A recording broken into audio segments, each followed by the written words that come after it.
Welcome back to WCHS, ladies and gentlemen. Today we are looking at Lesson 1. This is our fourth video we've recorded on Lesson 1, and we're now working with some of the detail that's in the provided digital lesson in our Google Classroom. The first thing that we want to reiterate is in a course about globalization, what is globalization? Yesterday, we defined it as the interconnectedness and the hyperconnectedness of people.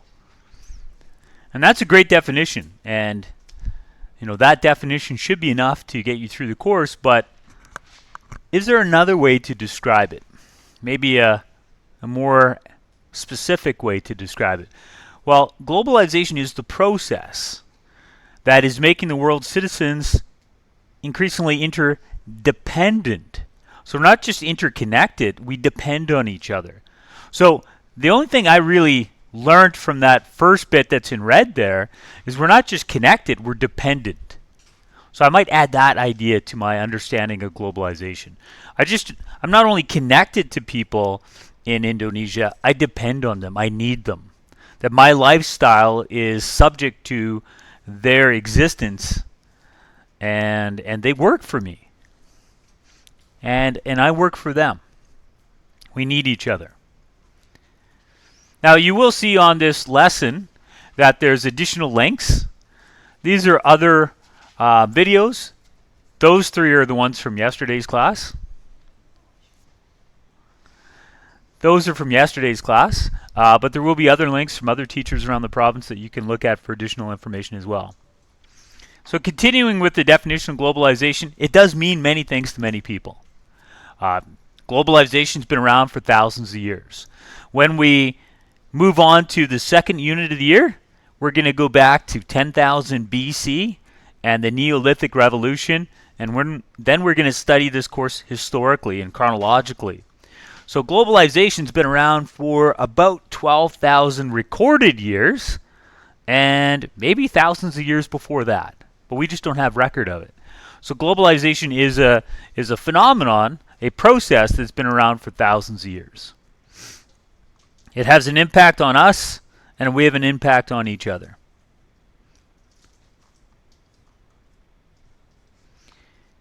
Also today we looked at the term globalization, and we looked at it and said, you know what?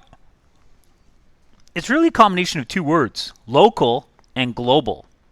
So put most simply, globalization is connecting the local with the global and connecting the global back with the local.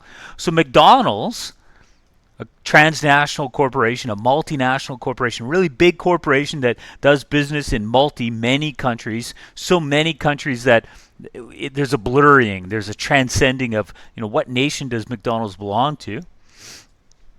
McDonald's is brilliant at globalization.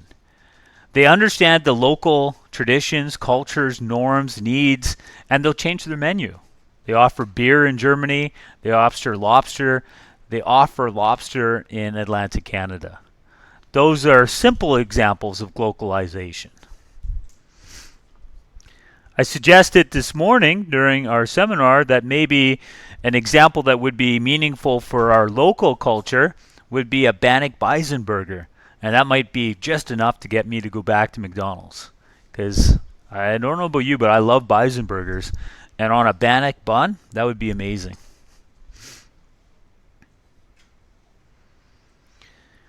The main push yesterday and what we're coming back to today are these, what I would call nuances, these facets of globalization. So we have dimensions of globalization. And the main one we talk about most of the year is economic. So what is economic globalization? It's the process of expanding world trade, trading networks. That's the key point. It's in red. Everything else there is just to give you a little bit more information.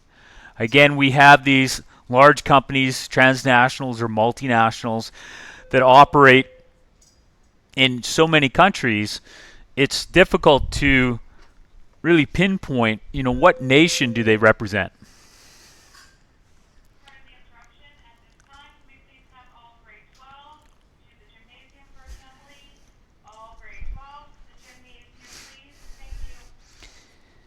Also attached to economic globalization is the concept we talked about yesterday, exploitation. Because when we meet in the global village, some people bring oil and natural gas, other people bring affordable labor, and that'll lead to exploitation and can lead to sweatshops.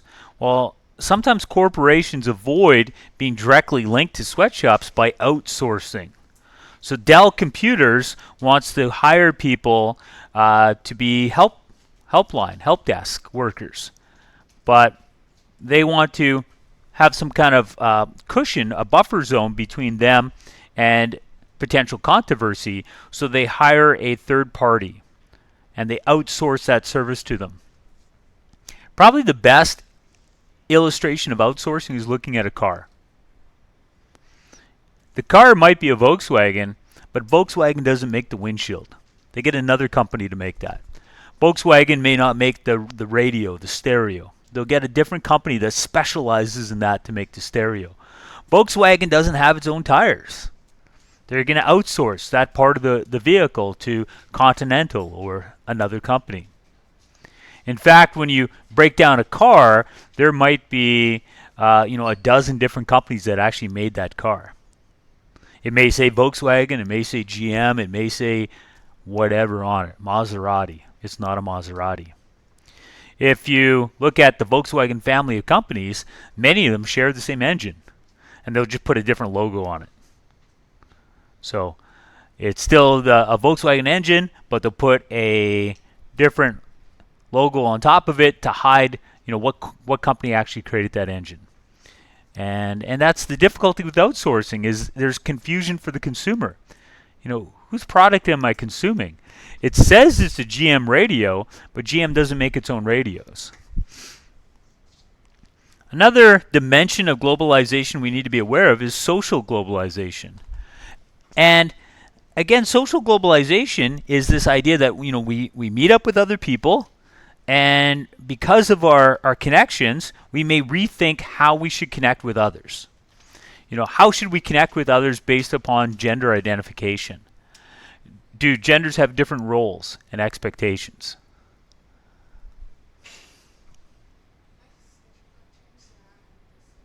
Okay, come in, sit down, we'll figure it out. So social globalization is this idea of how we should connect with each other. It's the process by which our lifestyles, our values, our ideas may be spread to others. We also read about political globalization. I would think that, put most simply, political globalization is the spread of ideas like democracy. Who should rule, and with whose consent do they rule, and whose agenda should be relevant to the government when they introduce policies. So when we get to Social 30 together, we'll look at the role of government, the role of citizens. And there's different ideas about what should be the role of government and what should be the role of citizens. Living under Adolf Hitler would be different than, you would think, than living under Justin Trudeau. You would think there would be a difference. And that's a part of political globalization, is the spread of ideas. So there will be some that are very passionate about, say, democracy, and they'll try to export ideas like democracy. The United States has exported democracy. They built Japan at the end of World War II, and they've attempted to build countries like Afghanistan, spending close to $20 trillion and 20 years of foreign policy time, and now the Taliban have retaken Afghanistan. Afghanistan didn't want to be infected with democracy. They didn't want democracy imposed upon them. That's a part of political globalization. Political globalization is when our government interacts with other governments and tries to create a relationship of influence. Next up, we have goal 3 of lesson 1. So now that we've said what is globalization, goal 1, then we said what are some dimensions of globalization, goal 2. Now we're like, well, why should we care? Why should we care? How significant is it? One of the things I'm going to want you to do when we dissect sources this year, starting tomorrow, we're going to be dissecting sources. It's the so what and who cares? Why is this significant? Why is economic globalization significant? Well, for a company, it's significant because it increases your potential market. If you have a company and they're only going to do business in Wetaskiwin, or they're only going to do business in Alberta, then they're limiting their potential revenue. So globalization economically is important from a business perspective because it can maximize revenue sources as you will come into contact with more consumers. If Russ McBride starts a pub called McBride's Pub, pretty cool name for a pub, but I only focus on, Wetaskiwin or Millet even. There's another, I'm going to put it right next to Leanne's on the highway in Millet. My potential client base is quite small. There's a reason why many companies are moving beyond brick and mortar and going viral. They're going online, so now that they can have a bigger potential market of customers to sell to. So that's a benefit. That's the significance of globalization. It increases revenue possibility, and from a consumer standpoint, it increases, our choice. So if we are connected and interdependent through technology in a global village, then we don't have to consume just products that are local. We can consume products from around the world. And again, it's easy to see that when we look at the clothing that we wear. So due to increased market size, corporations like Tesla have greater opportunity to be rewarded, to earn profit for their innovation, and therefore there's an incentive for them to be innovative. Tesla is a very innovative company, but they wouldn't be able to be as innovative if they could only sell products in one little city in America. So as you become more connected, you can become more innovative, and you can push society to the next era of existence, right? Due to trade, local businesses now need to compete. So globalization might provide new possibilities, but it's also going to provide new competition. We used to have a grocery store on Main Street in Wetaskiwin called Montgomery's. It's not there anymore because it couldn't compete. Montgomery's General Store couldn't compete with Walmart. When Walmart, big corporation, moves to town, many small local companies cannot compete and they go bankrupt. So now we have a museum where a general store that was unique to Wetaskiwin once was. As a result of globalization economically, we might get homogenization. So you go to a city and you're like, man, I don't even feel like I'm on holidays. This city looks a lot like my city. They have an IKEA. We have an IKEA. They have a Starbucks. We have Starbucks. I really don't feel like I'm anywhere exotic anymore. So the negative side of economic globalization can be this idea of homogenization, making everything bland. When you travel, you want to experience something new. It can be quite deflating if you look around and you're like, man, this could be Edmonton. It doesn't really look much different. As a result of economic globalization, we've also seen an unprecedented exploitation of nature and a negative impact on the biosphere. We call it an externality. Externality is this word that means an unintended consequence. And we've seen the death of birth. We've seen this attack on the biosphere because of economic globalization. Since 1970, every species on Earth is in decline. Even mankind, our numbers are at a peak, but we have seen, as we're seeing now with COVID-19, new obstacles that we didn't have to experience when we weren't as hyper-connected. The problem with economic diversity too, economic globalization too, is that we see disparity. That when you're not connected to someone else, maybe you don't realize that in the global village, just how have-not you are. But as the world becomes connected, we have become aware of the great divide, right? The greatest divide in the world today isn't based on political ideology, it's based upon economic class. Within your lifetime, we're going to have the first trillionaires. There will be people worth $1 trillion. And we have homeless people living in Wetaskiwin. We have millionaires living in Wetaskiwin. We have billionaires in Canada, and we have people worth hundreds of billions of dollars. And we have people that don't have a home.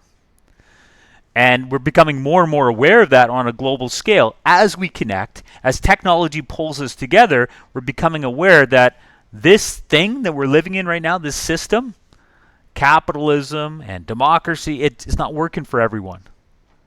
That there are people that die every day because of starvation, because of lack of clean water. There's a child who dies every 5 seconds, right? And then we have people worth $100 billion. Man, it's just a lot of money. As an externality of being connected, we also have problems like COVID-19. If Canada was an island, and not just an island geographically, but an actual island, if we were practicing what's called autarky, which means self-sufficiency, we trade with no one, our borders are closed, we might be COVID-free. But because we connect with others, because we have global trade, global travel, diseases spread quite quickly. Pandemics spread quite quickly. So mankind has faced pandemics historically, but they're quite regionalized, and it took years, sometimes decades, to spread. Now we're seeing pandemics spread rapidly within days because of global trade, because of global travel. So what we're seeing is the complexity, the significance of globalization is also showing a complexity. Put simply, I'm going to ask you in this course, is globalization a good thing? And you're going to be like, yeah, to some extent it's good, to some extent it's bad. This is something you need to be collecting during the year. What is the evidence that it's good? How does it make my life better? But how is it also making my life and the life of others worse? This is a year-long thematic assignment that you need to be thinking through. Because of the hyper-connectedness of mankind, events that happen elsewhere, like Black Lives Matter, become relevant here. So there may be social injustice somewhere else that will inspire people to look at social injustice here. There might be, as we saw last year in 2020, there might be in Milwaukee, there might be an individual who's killed by the police. Or in Minneapolis, an individual who's killed by the police. And it may create rippling effect of protest around the world. That's social and political globalization. And we live in Wetaskiwin. We are not immune to social injustice problems, as we can see by walking around our town. And therefore, we are inspired through globalization to question the status quo. Is this working for everyone? Who's it not working for? And should it be changed? The last thing I had you do today is read an article, because I'd like you to read something every day. It would be nice if you had time to read every day and to write a little bit every day. And the article is, to what extent should globalization affect identity? This is kind of a preloading idea for tomorrow. Tomorrow we're going to be looking at globalization and identity. That's the main focus of chapters 1 and 2 in the textbook. I'm a lazy guy. I never read it. Who can summarize this for us? Yes. Globalization bad, but globalization also good. It's assignment time, ladies and gentlemen. This is an early assignment. This is going to be some thoughts that you're going to change later in the year. But I want you to splash some ideas down either in paper or in a Google Doc and just understand the complexity right now. What about globalization have you learned that could be good? What could be bad? Now, how would you record this? You could create a T-chart. One side's good, one side's bad. You could create 2 paragraphs. This is what's good, this is what's bad. You could create like different webs. Here's globalization in the middle, 2 little satellites off of that, good and bad, and then lots of satellites off of that. So there's no prescribed actual method of what you need to do. What I'd like you to communicate to me before you leave today is what is good and bad about globalization. Feel free to use anything we've learned. Feel free to look ahead in the textbook. Feel free to look ahead in the Google Classroom. Feel free to collaborate with those you're comfortable collaborating with given the circumstances. But I want you to, before we move on to identity, begin to look at this thematic question. So again, globalization, good and bad, and then just how would you illustrate the good and bad of it. And that'll take us up to the end of the class.